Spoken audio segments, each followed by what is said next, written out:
Over to our two travel agents and tour operators. Harish, you can respond to some of the points here that has been mentioned. You're also welcome to put in some new elements. I thought my time will never come, but it has. No. It's very important to know. Between the two of you, you will have the last word. Yeah, it is.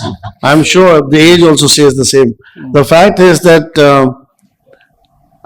good evening, everybody. I know it's the fag end of the day and all of you are yearning to go for a cup of coffee and not listen to us, but listen to this.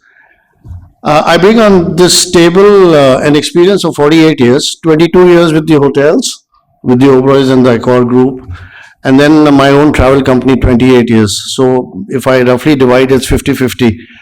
As a hotelier, I saw the pains of a travel company.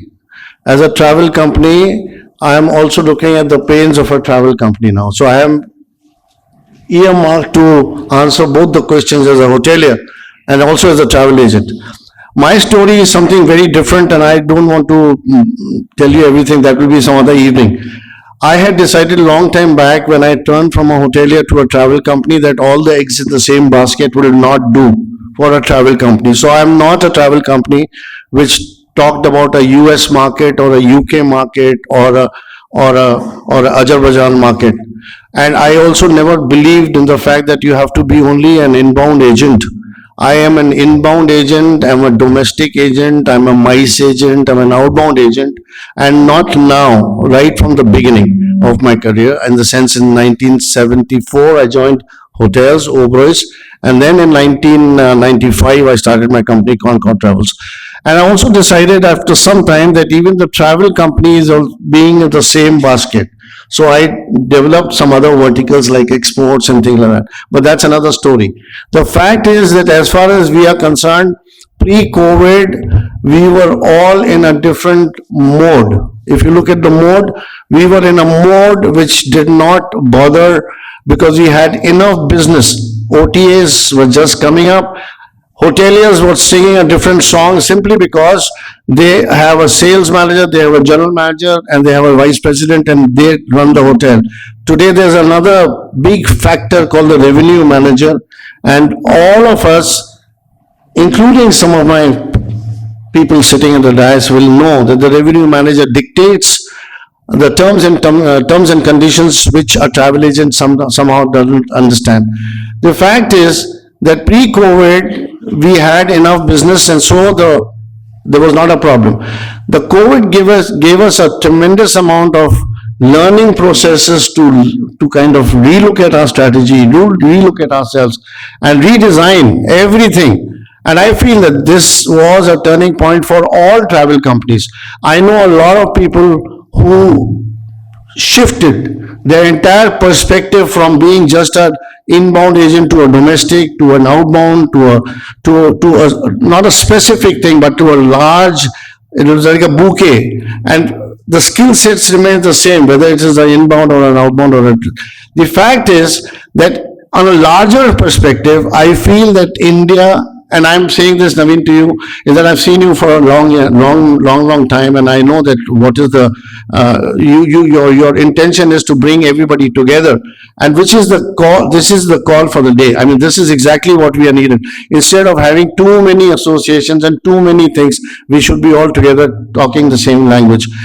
I feel that India is a story that has not been told. And I take a pause. No. I say that India is a story that is not being told and that is not being heard. We have not been able to, if I can use this word, we have not been able to ignite the curiosity in the mind of people. It is not a Nimrana. It is not a lemon tree. It is not a Radisson. They are dots that need to be filled with occupancies and inventory to be filled.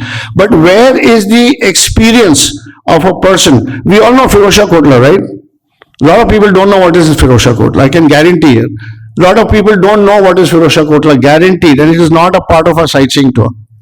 Firozshah Kotla has a fortress. Firozshah Kotla has a step well. It has an Ashokan pillar. It has a small, I mean, it is a story to be told to people. And we don't know. I hope I'm not digressing. What I'm trying to say to you is that if post-COVID, we can sell Firosha Kotla. Why can't we sell 10,000 other destinations in India? And if we do that, hoteliers will respect what we are doing.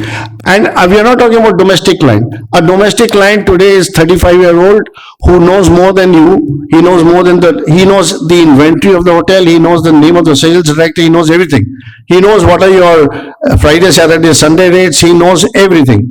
So the fact is, we need to rebrand ourselves. All travel companies need to rebrand ourselves, including myself, which I have done, is to look at the stories that I'm going to tell my clients, and out of which I'm going to build my occupancies and my business.